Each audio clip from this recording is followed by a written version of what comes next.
Are there advantages to aging? Yes, I am Debbi-Jo Horton, and welcome to Advantages to Aging.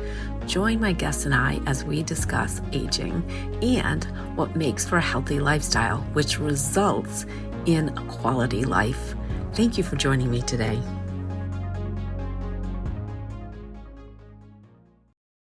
Listeners, welcome back to another episode of Advantages to Aging.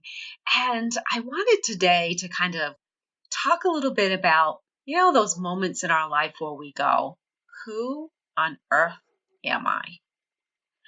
Maybe it's, you've changed jobs, or you've unexpectedly lost a job, or you've raised the kids and now they're off to college. And so you have always identified either as a mom, as a spouse, as a CPA, as a doctor, as whatever.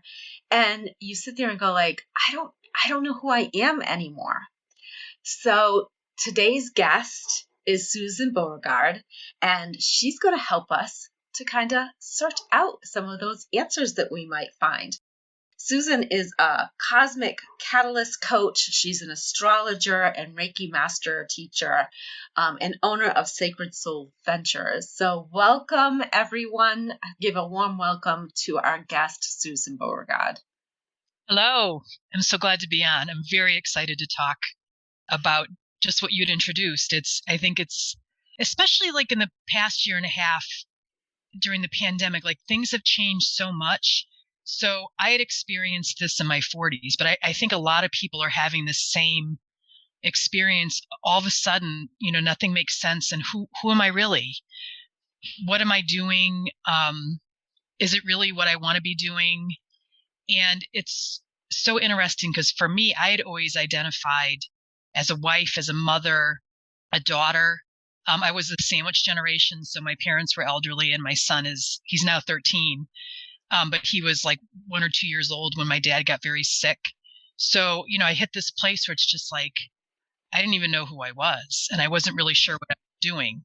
And so it's interesting how I kind of came into what I do now as a cosmic catalyst coach. So I am an astrologer and I'm also a certified holistic coach in addition to being a Reiki master. So I take astrology and I take coaching and I put them together. And it's very, very powerful for a lot of people. That's very cool. When did you first start studying astrology? Was that something that you always did, or did that kind of become the catalyst, not knowing who you were anymore? I've always had an interest in it. And growing up, people knew astrology as the sun sign in the paper.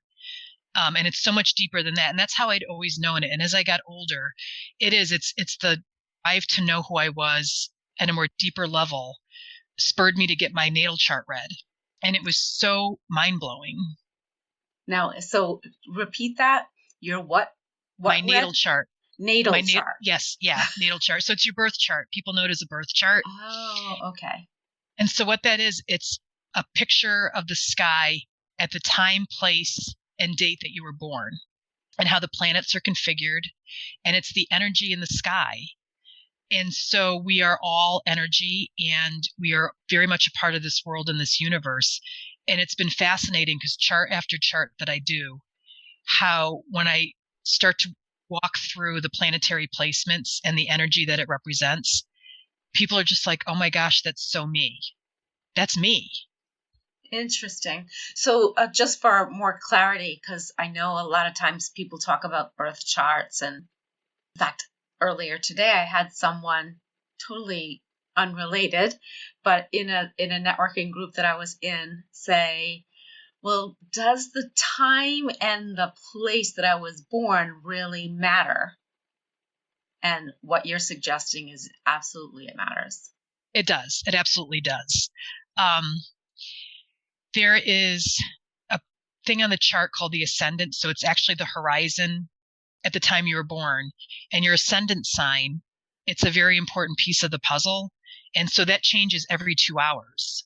Whereas your sun sign, about 30-ish days. The moon sign can change every 2.5. And your Ascendant sign it modifies your sun sign. So your sun sign is the essence of who you are, and it's how you are through the ups and downs of life.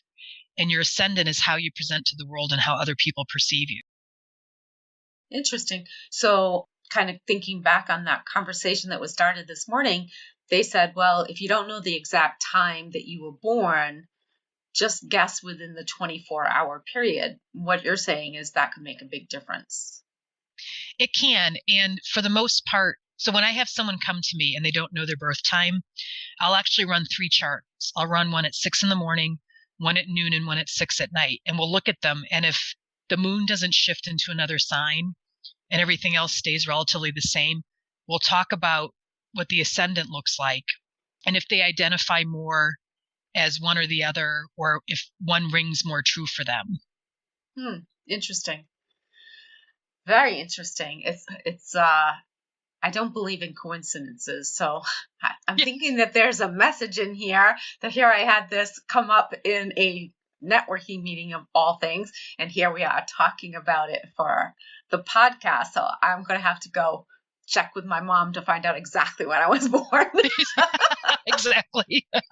Luckily, I have a vague idea of what it is, but that's really interesting. So, we a lot of times see, well, nowadays there's very few actual newspapers, but they do still do things online. And I remember growing up always reading my horoscope.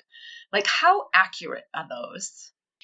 It gives you kind of a flavor of what may be happening in your sign, in your sun sign. So they people can or cannot relate to them. I think they're somewhat accurate, but not really, really accurate.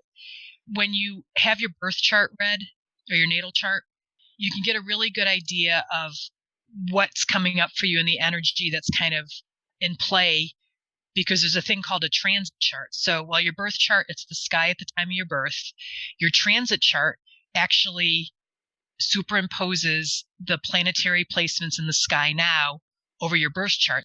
A really good example is my Saturn. The Saturn now in the sky is transiting my 7th house, which is about relationships. And my partner of 3 years and I split during my Saturn transit of my 7th house. And surprise. Surprise. And I didn't realize it until I'm in this astrology group, and I have an astrology mentor that I bounce ideas off of. And she had pointed it out because I was focused on something different. She goes, "Did you know your Saturn's transiting your 7th house? It's probably why that you got moved out of this relationship." So it does impact you very personally depending on what your natal chart looks like. That is really interesting. I hadn't thought about that. And over the years, I've heard different pieces of what you're saying. Like, I've heard people referring to something being in this house or that house and never really completely understood it. But so I guess, like, it could be a prediction, right? If you had known that was happening prior to the split of your relationship, you might have tried to do something about it. But can you really? Being aware is usually the first step. But how has astrology helped you in your life? Like, had you known that, would you have done anything differently, or would you have just expected it and accepted it? The beauty of it is that we have free will. And so one of my favorite astrologers is Pam Gregory. She's in the UK and she's got like 42 years of experience. And I just love listening to her. And she describes the birth chart as like our own personal sheet of music, our own personal composition. And we can either play it masterfully, or we can just kind of clunk along on the keys and just, plod along. And so if I had an awareness ahead of time and run my transit chart, I probably would have known, okay, we might be hitting something big in our relationship. Would things have been different? I don't know. I feel that the relationship had a natural ending, but if things were different, maybe I would have taken different action to really make things work. So I guess it all depends on the circumstance. I feel like a really good example is all the astrological happenings this year have really been pointing toward personal growth and looking inward and shedding a lot of limiting beliefs and really like diving down to who you really are at your core and taking a very hard look at the beliefs and the structures that may be holding you back from really stepping into who you really are and understanding who you really are. And that everybody feels it differently based on their birth chart, but everybody can utilize that knowledge and that energy to really be kind to themselves and take a step back and really do a deep dive and understand how it is they want to be in the world in their most authentic expression. Interesting that I sometimes think that the astrology, I guess that makes sense. So the Earth is a planet, and so it's part of astrology. And the fact that most of us are closed in for COVID, what else can you do but do a deep dive into your own personal being? Unless, of course, you're the one of those people that say, there's no way that I am, focusing on me. I'm going to focus on the negative or somebody else's problems. Yeah. So how do you use astrology in your coaching practice to help people? It's so powerful. So what I do is I don't do a full birth chart reading, but I do a reading of their sun, moon, ascendant, and also their midheaven and their north and south node. And the nodes they're not actual astrological bodies. They're mathematical points where the moon's orbit intersects the Earth's. And those point to our future and our past, like patterns that we fall into as the south node and where we want to grow as the north node. So just using that information, I'll go through a very basic reading. And what I found time and time again, whether it's for coaching or just reading someone's natal chart, is they could see very clearly in front of them their strengths or their patterns that don't serve them anymore, or places where they intuitively know that's how they are, but they try to be something else because they're told, like, you're too emotional or you're too this or too that. And it's amazing when they see it on their chart. It's like this epiphany and almost like this permission to be like, yes, this is really who I am, and I get to be this. And so with coaching, is once they have that basic understanding, it rips away a lot of the limiting beliefs and the stories and assumptions that they come into coaching with. Whereas if I don't read someone's natal chart, it's a lot of asking questions and a lot of reflection. And it takes a little bit longer for people to start to shift their mindset around their beliefs. So that is interesting, because I know sometimes people don't see what everybody else sees. And there are those people in your life that see you as you are and encourage you to be that. And then there are those people in your life that see you as you are and don't want you to be that because it doesn't fit into their mold. And I could see how really understanding how you were brought into this world and what you were meant to be, being able to give you permission to fully embrace and become that. This is so absolutely fascinating. And so a question I'm going to ask that's not pre-prepared. so feel free to say, nope, not answering that. So if someone said, hey, you know what, I really want to explore this more, is there anything that you would tell someone in terms of, clearly Susan's contact information will be in the show notes and you can reach out to her directly, but is there something that you might encourage or caution someone who is looking to start to delve into this, just as a curiosity of being able to understand themselves, that you would give as advice to them in their first step? Absolutely. So for the first step, there's a lot of resources online if you search, but there are a lot of really good books out there too. And one of my favorites, and I'm pulling it up because I still refer to it. It's called Astrology for Real Life, a workbook for beginners, and it's by Teresa Reed. And it presents the information in a way that's understandable. And it's also very solid information. And I think that's a good way to start to understand the nuances of astrology and the energy of the sign. And I think to caution people, what I would say is that everything has a high expression and a low expression. So as you're learning about your chart, or if you have your chart read, if something appears to be negative, it's not necessarily negative. It just might be something that's more of a challenge for you. And again, we have free will, so it's not like you're fated and destined to be, have difficulty, or it really, if anything, it should empower you to have that knowledge now and know how to work with it. And that's one of the other things I help people do is I have, workbooks and journal prompts and meditations to help people really sit and decide how they want to work with the different aspects in their chart. Yeah, excellent point. Free will can get us out of trouble or get us smack dab in it, right? Yes, absolutely.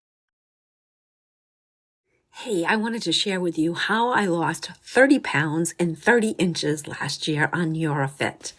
Oh my God, it was so easy. So first you take the Slim & Skin collagen powder. It has got no taste. I put it right into my coffee, but you can put it in a smoothie. You can put it over top of your cereal or in some yogurt. And that helps to boost my metabolism and really rev that up and start the fat burning process, as well as gives me the collagen that I need for great hair and skin, but also helps to curb cravings. And then at noontime, I take the Block and Balance pre and probiotic, rip off the top, put it on my tongue, and it's like a burst of sunshine on my tongue. Tastes amazing. And it continues that fat browning process, helps to curb cravings, but also takes care of your gut and helps you to absorb the nutrients in the foods that we're eating. And then third is our Cleanse and Calm. And it's not like a colon cleanse. It's a very gentle cleanse to get rid of all the toxins that you're releasing while you're fat browning. It also has Happy Banana to help your body produce more of its own melatonin so that it calms the brain and really helps you to get that great night's sleep. Now, I'll be honest, I didn't do a ton of exercising. I wasn't consistent in it at all, but I didn't have to give up the foods I love either. I just fit those nice, healthy daily habits that the program suggests into my day, and 30 pounds came off relatively easy. Now this year, I'm going to be doing it again, but putting more emphasis on proper eating and doing more exercise in terms of moving my body. So, are you going to join me? Let's start this NeoraFit journey together. So I know that sometimes people will get their cards read, tarot cards. Is there a connection between the tarot readings and your natal charts? It seems in many ways like there is, and then others that you go like, no, that's totally not even in alignment. Yeah, I feel strongly that there is a connection, and there are actually some astrologers do tarot as well. And, I think some people have a perception of tarot as being it's predicting my future. But tarot, it's the same. It is the cards that come up are giving you an awareness of what may be happening in your life, or maybe things that may trip you up. And it goes to free will. It's not saying, like, if you have a reading, it's not saying this is going to happen for sure and you're doomed. It's really like, this is what's coming up for you. This is what may happen. This could be the potential outcome should you not make changes or whatever. And astrology is very similar in that respect. And I would probably correlate it more to having your transit chart done. To like the Tara and the transit chart are probably the most similar comparisons. That's what I was kind of thinking. Well, this has been such a great, interesting discussion, and I'm sure that it's going to be bringing up all kinds of thoughts and feelings in my listeners. And as you listen to this, I would highly encourage you to listen to it multiple times, because there are gems all hidden in each one of these discussions. So listen, ask questions, reach out to Susan. This has been such a joy to talk with you more about it. It's always been a little bit more of a curiosity, more than a curiosity for me. I totally believe in destiny. I totally believe that, there are some predestined things, but because of that free will, sometimes, and, that free will can sometimes lead us very far astray, especially if we're listening to other people's beliefs of what we should or should not be doing. So thank you so much, Susan, for spending the time with us today. And I look forward to continuing our relationship. Absolutely. Thank you for having me on. This was such a joy. That wraps up another great episode. This is your host, Debbi-Jo, and I can't wait for you to use this information to your advantage. I strive every day to live my mission. How about you? My mission is not only to help people look and feel better and live a better lifestyle through my Neora business, but also to help set a positive mindset about aging through my podcast, Advantages to Aging. But I think what probably lights me up the most are the connections that I make in helping people in their business, in their life, just in general. That's my mission. Make people better.